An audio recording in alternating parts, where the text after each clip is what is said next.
মা,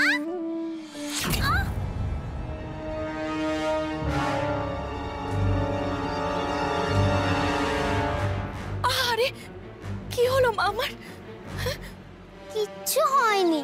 ওমা, তুমি জানো বাবা কোথায় আছে? জানি তো রে মা, সেই জন্যই তো আমি ছুটে এসেছি। জানো মা, তুমি জানো রাজার বাড়ি কোথায়? ওরে জানি জানি, আমি জানবো না? ওরা যে রাজার বাড়ি নিয়ে গিয়ে তোর বাবাকে ভারী কষ্ট দিচ্ছে। তোকে যে তোর বাবাকে বাঁচাতে হবে রে মা।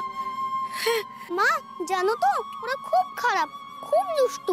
আমি তো বাবাকে নিয়ে তোমার কাছে যাচ্ছিলাম, ওরা জাদু করে বাবাকে নিয়ে চলে গেছে। একটা জাদুওলিও আছে, সেই বাবাকে ধরে নিয়ে গেছে।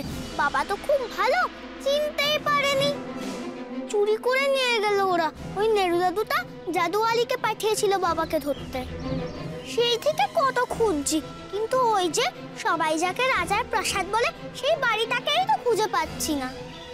প্রাসাদ তো আমি তোকে খুঁজে দেব। জন্মের মতো প্রাসাদে ঢুকবি, আর সেখান থেকে বেঁচে বেরোতে পারবি না। জানি তো রে মা, আমি জানি যে তুই প্রাসাদ চিনিস না। সেই জন্যই তো আমি এলাম ছুটে তোকে নিয়ে যাবার জন্য। চল মা, আমার সঙ্গে চল। তোর বাবা যে তোর জন্য ভারী কাঁদছে রে মা। চল তুই, আয়। এবার আর ওরা কিচ্ছু করতে পারবে না। তুমি এসে গেছো না, এবার আমি ঠিক বাবাকে বাঁচিয়ে নিয়ে পালাবো, দেখো।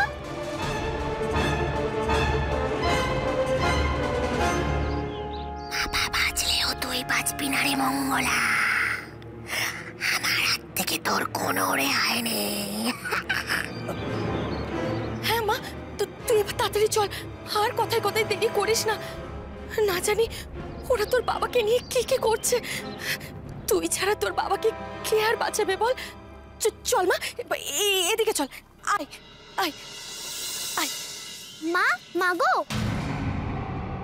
তুমি কি করে জানলে বাবা ওখানে আছে? কি করে জানলে বাবা কাঁদছে, কষ্ট পাচ্ছে? তুমি কি স্বপ্ন দেখেছো? আমি কি করে জানলাম? সে তো একটু পরেই তুই টের পাবি। ওরে, তোর বাবা যে আমার বড় আপনজন, তার কিছু হলে আমি টের পাবো না? আমার বুকের ভেতরটা যে আনচান করে ওঠে, আমি সব বুঝে যাই। চল মা, আর কথা বাড়াস না, অনেক দেরি হয়ে গেছে। চল, আয়।